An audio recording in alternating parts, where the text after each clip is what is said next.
Hi అండి. నమస్కారం. నేను మీ గోదావరి అబ్బాయి ఎంఆర్ రవితేజ. ఇది ఉభయ గోదావరి కృష్ణా జిల్లాలో చాలా ప్రసిద్ధి చెందిన దేవాలయం అండి. స్వయంభుగా ప్రత్యక్షమైన శ్రీ వెంకటేశ్వర స్వామివారు చీమల పుట్ట నుంచి వెలుగుతీసిన ద్వారక అని ముని పేరు మీదుగా ఈ ప్రదేశానికి చిన్న ద్వారక తిరుమల అని పేరు వచ్చిందండి.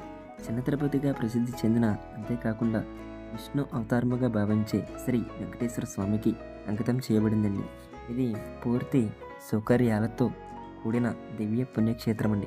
స్థల పురాణం ప్రకారం ఈ క్షేత్రం రామునికి తండ్రి దాశరథి మహారాజు కాలం నాటిదని కూడా భావిస్తారండి.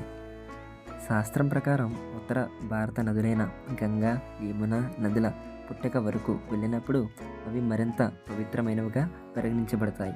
మరియు కృష్ణ మరియు గోదావరి వంటి దక్షిణ భారత నదులు నది నుండి దాని ముఖద్వారం వరకు సముద్రం వరకు వెళ్ళేటప్పుడు మరింత పవిత్రమైనదిగా పరిగణించబడతాయి. పెద్ద తిరుపతిగా పిలువబడే తిరుమల తిరుపతి శ్రీ వెంకటేశ్వర స్వామివారు తమ విరాళాలు లేదా ప్రసాదాలు మరేదైనా నైవేద్యాలు సమర్పించాలి అనుకునే భక్తులు కొన్ని కారణాల వల్ల అక్కడికి వెళ్ళలేకపోతే వారు ద్వారకా తిరుమల ఆలయంలో తమ విరాళాలు, ప్రార్థనలు మరియు ఆరాధన చేయవచ్చండి. ద్వారకా తిరుమల పురాతన కాలం నుండి ప్రసిద్ధి చెందింది. ఆలయం కొన్ని పురాణాల ప్రకారం కూడా ఆలయం యుగంలో ప్రసిద్ధి చెందిందండి. ఈ యొక్క వీడియో మీకు నచ్చితే లైక్ చేసి సబ్స్క్రైబ్ చేసుకొని కామెంట్ చేయండి. మీ గోదావరి అబ్బాయి ఎంఆర్ రవితేజని సపోర్ట్ చేస్తారని మనస్ఫూర్తిగా కోరుకుంటున్నాను. మరొక వీడియోలో మళ్ళీ కలుద్దాం. గోవిందా గోవిందా.